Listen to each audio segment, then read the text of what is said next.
Welcome to what would be an episode of Successful Demo, except that I didn't draw the cards I was gonna demo. So instead, we are just gonna do a regular playthrough of an NGOFUSION Glacier deck. Those are the trials and tribulations of content creation for you. Sometimes you just don't get the video footage you want.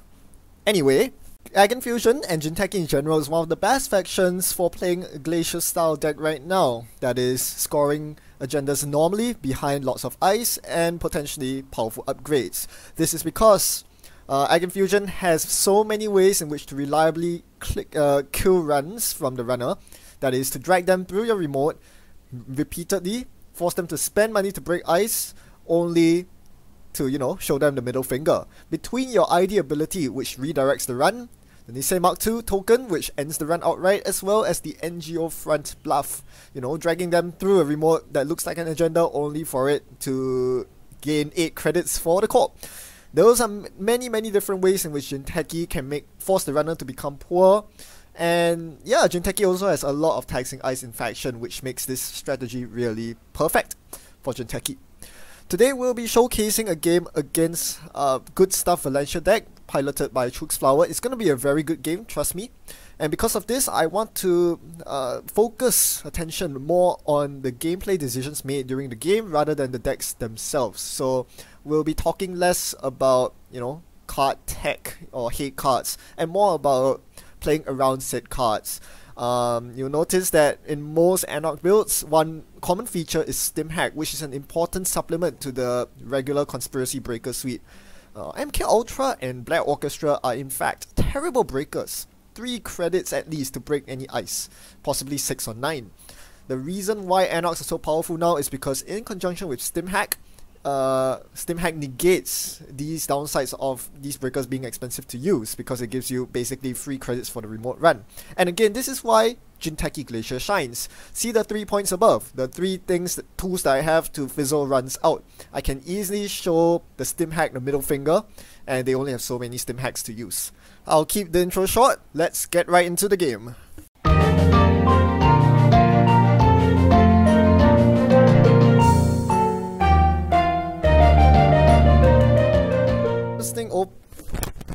Alright, an interesting opening hand here. Not nearly good enough. You always want to see a burst economy card in your opening, and the Nisei makes it that much sweeter since I want to rush out.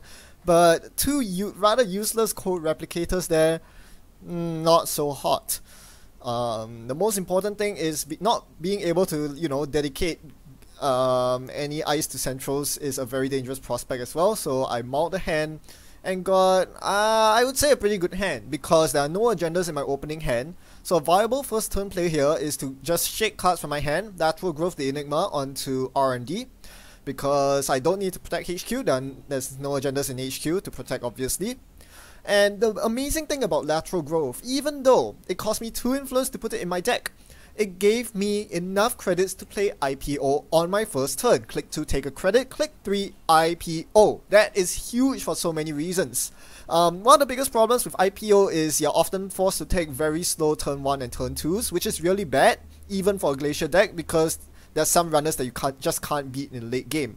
So you really want to, you know, charge right out of the gate, and being able to play an IPO turn 1 is so valuable, threatening everything from Chiyashi to DNA Tracker, all the way with credits to spare. They can't safely run turn 1 on ice servers.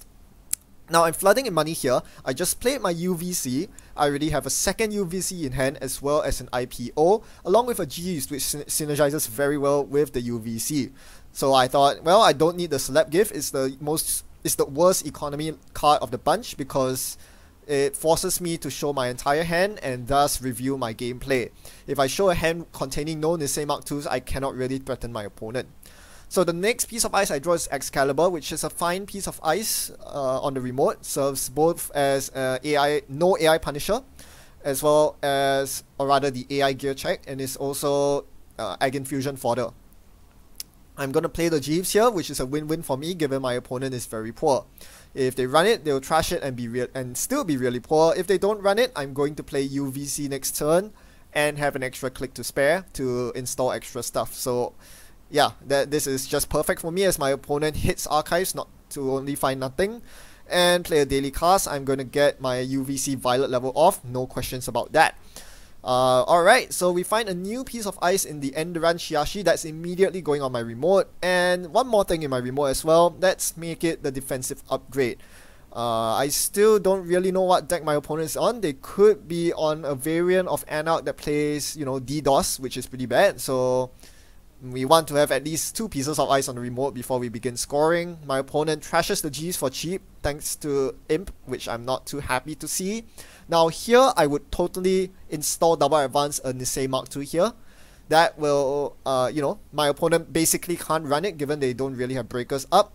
It will also serve as a double bluff as NGO front, which I have a lot of in my hand right now. So, nowadays you want to install Double Advance cards because they pass off as 8 credit NGO fronts as well. Unfortunately, there are no Niseis in my hand, so I go for the next best thing, the Obo Carter. Better to get agenda points scored now than later, when it's a lot harder to score. And I'm pretty rich enough to defend the server anyway. As I expected, my opponent didn't bother contesting it, so I get a free agenda off. 3 points to start the game off with. That's good. The only problem is it's not a Nisei Mark II. I would really have liked something that would defend my future agendas. I ditched the Excalibur here because I already have the 1 Excalibur I need on my remote. You could make an argument for having double Excalibur because one of the inner one could serve as Eigenfusion fodder, and we'll see whether that comes out to bite me in the end. My opponent rebirths early on in the game, finds their Omar into HQ, trashing my NGO front. Not pissed off about it at all because I have 2 more in my hand, so who cares. Now the real question is, what do I do here? I do not want my opponent getting free Omar accesses from this point onward, so I think it would be a good idea to show up archives by dropping a Chiashi on there.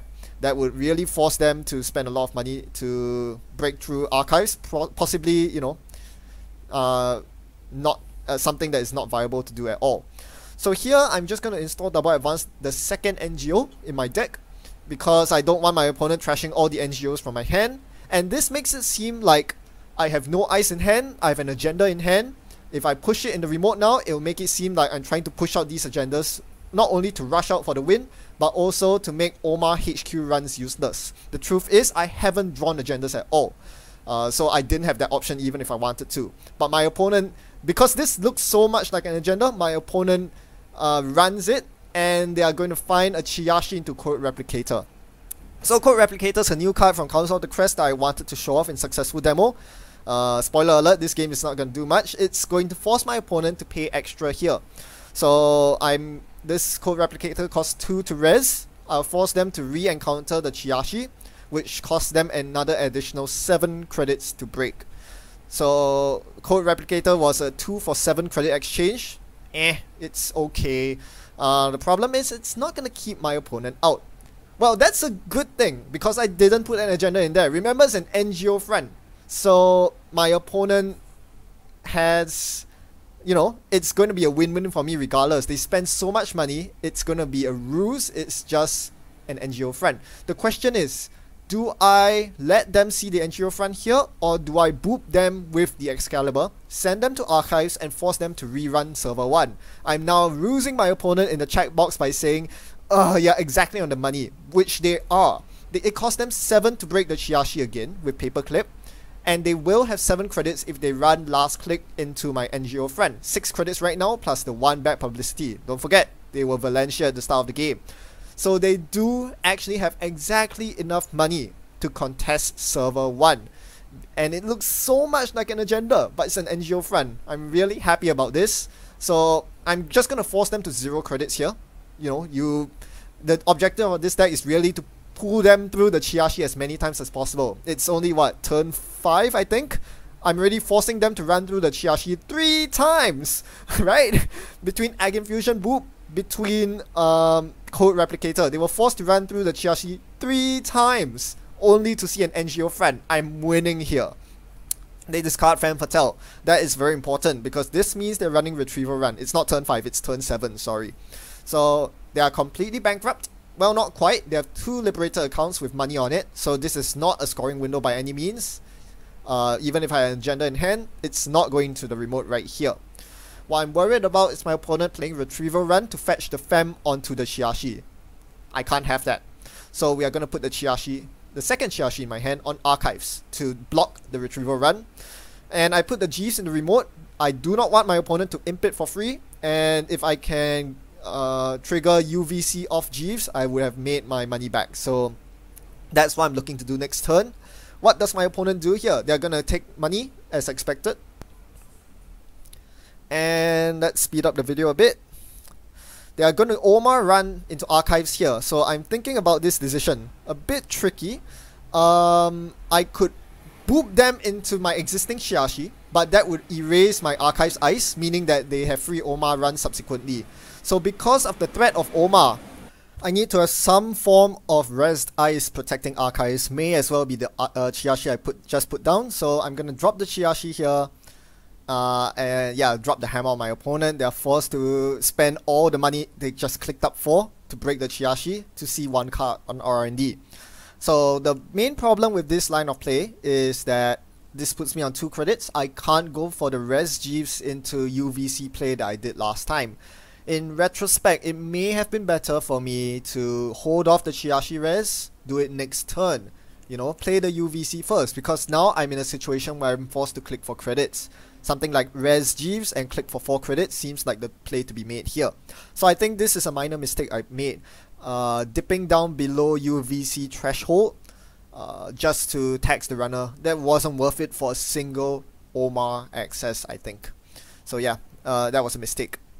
You'll note that my opponent could not have ran R&D or HQ there because I would have easily booped them onto the remote as well. That would have been made for a very nasty time for them. Same thing here. They can't pressure R&D or HQ even though I'm only on 4 credits. Can't really threaten any ice res, but I can boop them into Chiashi and they're too poor to break it right now, as they're forced to play their sure gamble. It buys me a bit of breathing room to get my UVC set up. UVC is actually quite important in this deck because I need to draw into my agenda, specifically my Nisei Mark IIs.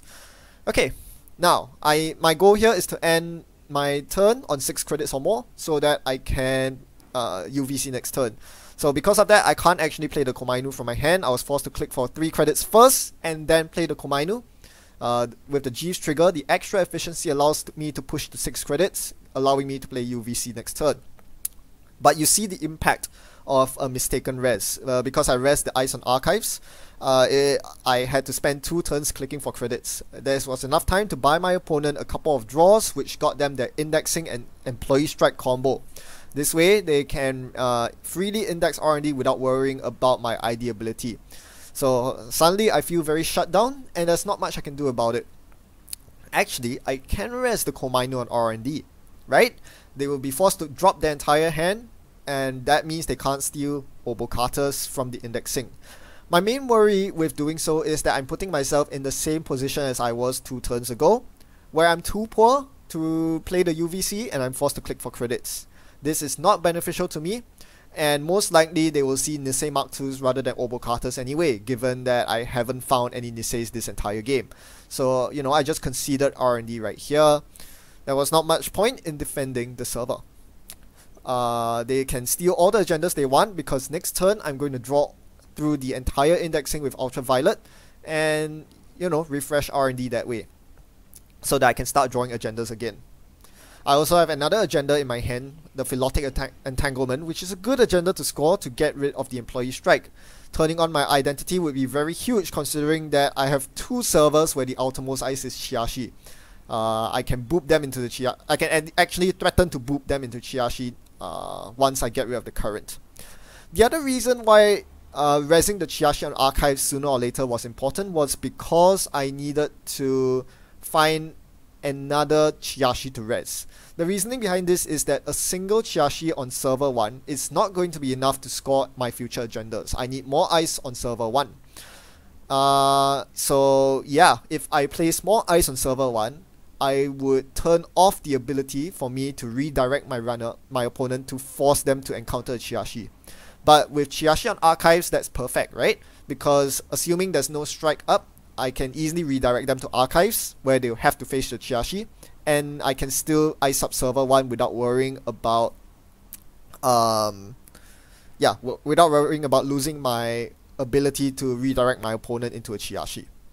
So after the indexing, instead of running R&D for the agenda, they actually played Mining Accident.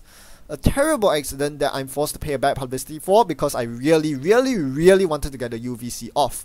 And yes, they did put a Nisei on top of the indexing. I also get to see the other indexing cards, Obokata, Swordsman, Enigma, Mirage. So they would actually have been able to run R&D to steal the Obokata if I did not draw into it.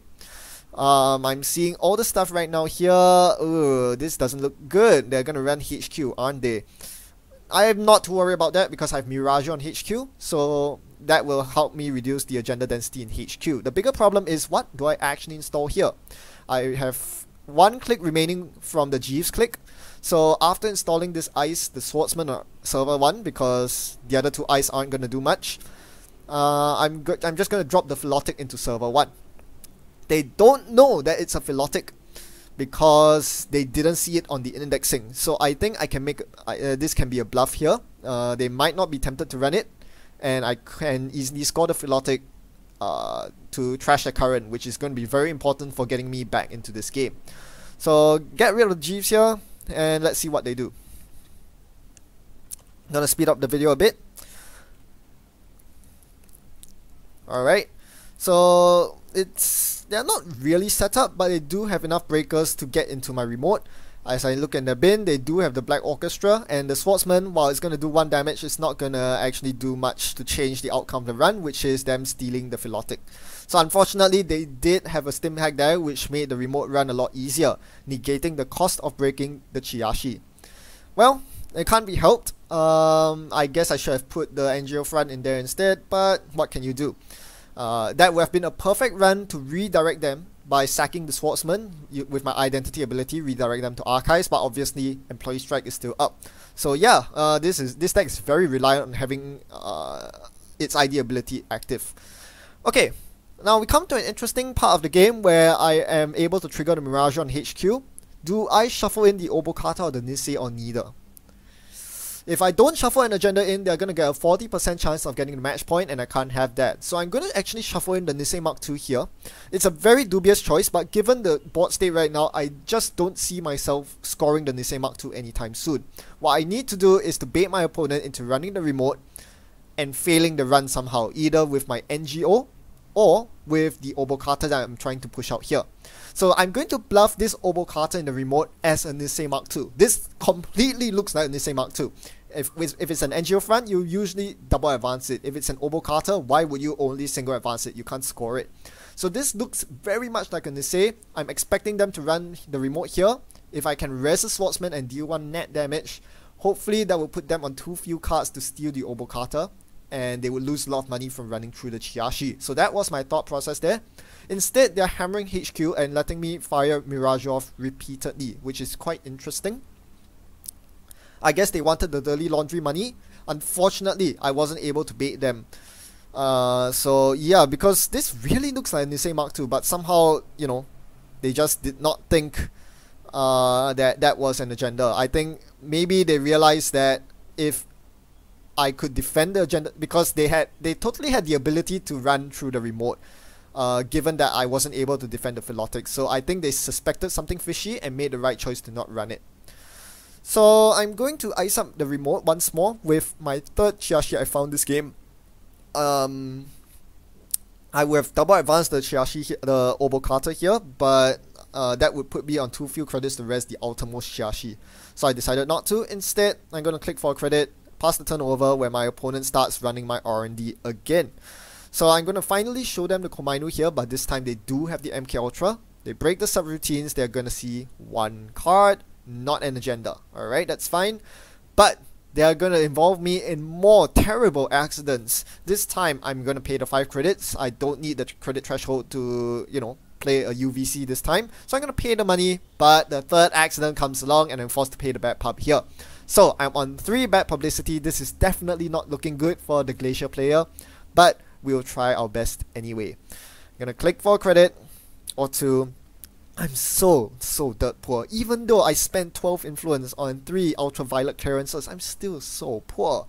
Ag Infusion is so poor. Ugh. Why am I not playing Palana? Alright, advance the Obo Carter. This really looks like NGO front here. I think my opponent's not interested in contesting it. I'm just gonna slow roll it and eventually score it sometime later. Alright, they career fair the Earthrise. Yeah, so the reason why this really looks like an NGO front is that, you know, my opponent could have easily contested that remote with a stim hack if they wanted to. But, you know, I have too few credits to rest either of the outer ice on the remote. So yeah, given that I was on so few credits, that really does look like an NGO. Anyway, the game continues on. We start drawing up, and I need to find a way to score my last agendas. Here I have the no-brainer decision. I'm going to install double advance, my last NGO. There are 2 in the bin. This is the last one, because I desperately need the money to threaten the outermost Chiashi res on my remote. My opponent indeed falls for the bait. They play their strike, run through the remote, spend 7 credits on the Chiashi. Well, that's 8 credits for me as I pop my NGO to go up to 10 credits. So after that bait, I'm immediately install double advancing here because it's now or never. They're on so few credits. They have 4 credits.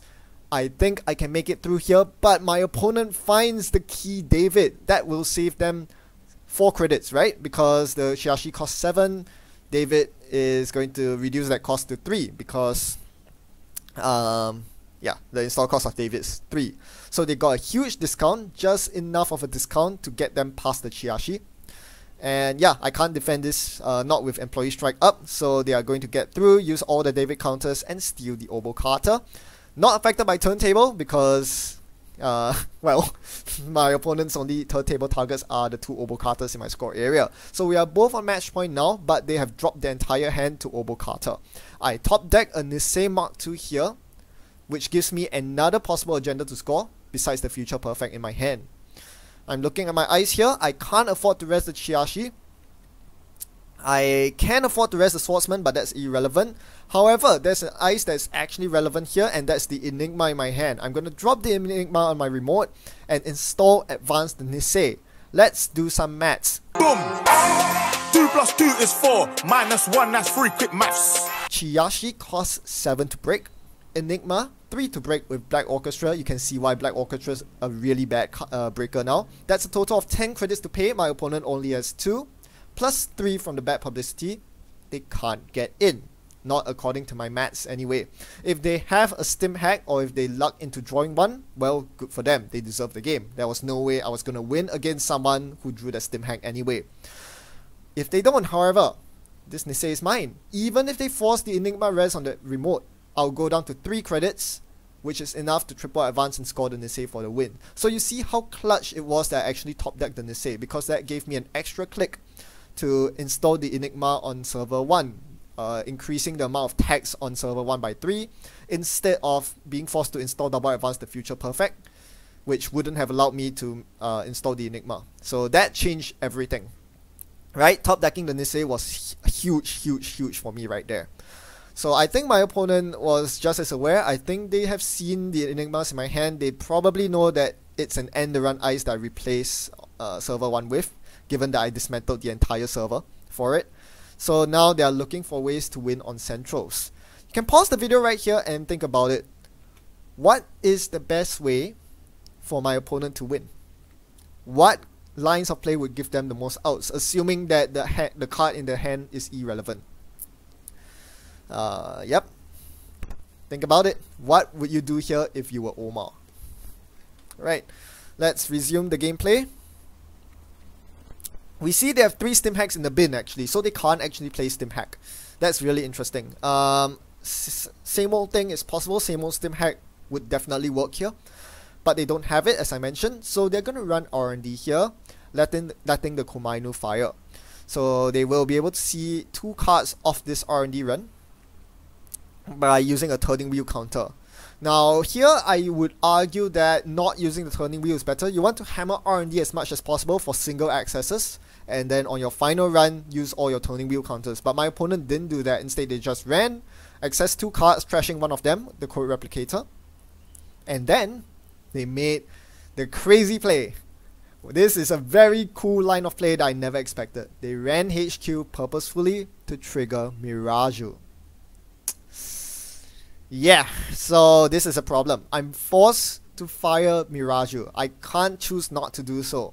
And that forces me to shuffle my deck, giving them fresh accesses if they rerun R&D. Bloody hell. So the question here is not can I prevent the reshuffle, because the answer is I can't. The question is, do I draw a card here? I choose not to, because I want to decrease the agenda density in R&D. I'm willing to take the risk of them hitting the future perfect here, because I can still defend it by playing side games. They didn't hit the future perfect, so that's one less agenda in R&D to worry about, but they're going back into R&D with another 2 turning wheel counters. They're going to access another 2 fresh cards off the top. Bloody hell. And they actually do find the winning Nisei Mark II on this run, closing the game. That was a crazy game, mostly because of that final turn play that my opponent made. That even that line of play did not occur to me. So I knew that the remote was impenetrable, barring a 4th stim hack. If my opponent clicked 3 credits and ran, well, they would be hard stopped by the Enigma into Chiyashi. But I think most people in that situation would panic and try to draw through their deck, even though the deck might not have any solutions for the problem at hand. It's a very impulsive, reflexive thing to do, and my opponent didn't do that. Now, I thought my opponent would have just hammered R&D repeatedly, and then on their final click, final run, dump all the turning wheel counters for the maximum number of accesses. That is logically the best line of play. But my opponent one-upped me by using my ice against me, wielding the Miraju, forcing the R&D shuffle to see fresh cards off the top every time they ran. That was incredibly ingenious, and hats off to my opponent for that. They made the most of a nail-biting finish and completely deserved their victory. Well, it makes me very sad, because Miraju is supposed to be one of my tech ice against the likes of indexing and HQ pressure, but it ended up costing me the game here. Oh well. One thing I really like is that my deck has many ways to drag the runner through my expensive ice. Unfortunately, this game, as you notice, the pillars fell. I did not see my Nisei Mark II early on in the game, and I think this would have been an entirely different script altogether had my first agenda been a Nisei Mark II instead of the Obo Carter. My opponent was not contesting it either way. Having a Nisei would have changed the game. Similarly, NGOFUSION's ability would have been a total game changer, allowing me to whoop my opponent around and about on the last turn. With Employee Strike permanently up for the latter half of the game, that was not available. All I had at my disposal was the NGO front, but it still did some work. If you go count the statistics, the number of times my opponent had to run through a Chiyashi was actually redonkulous. And that's because of the way the deck's constructed. Even though my opponent managed to shut down my NGOFUSION ability and I didn't get access to my Nisei Mark II ability, I was still able to force the runner to run through Chiyashi 7 times. My goodness. I mean, sure, I conceded some agendas while doing so, but that's a lot of money that the runner has to spend in order to keep me honest. I think the biggest one was that Code Replicator actually did some work here. While it wasn't impactful as a card by itself, as mentioned, trading 2 credits for 7 is okay, it's something. However, when you combine it with the critical mass of your other remote dragging cards, like your NGO front, you know, like your NGOFUSION boot, that changes everything. Code Replicator and the other Jinteki Glacier cards together can maximize the potential of total runner taxation, even if one of the core components is missing. For example, even if I don't draw a Nisei Mark II early on, the rest of the deck can still put in work. To build a tier 1 deck, we must strive for 2/3 plus 1/3, not just equal to 1, but greater than 1. That way, we will be able to ensure victory, unlike in this game, where 2/3 plus 1/3 was less than 1. Well, thanks for watching and happy deck running. I'll see you next time. Goodbye.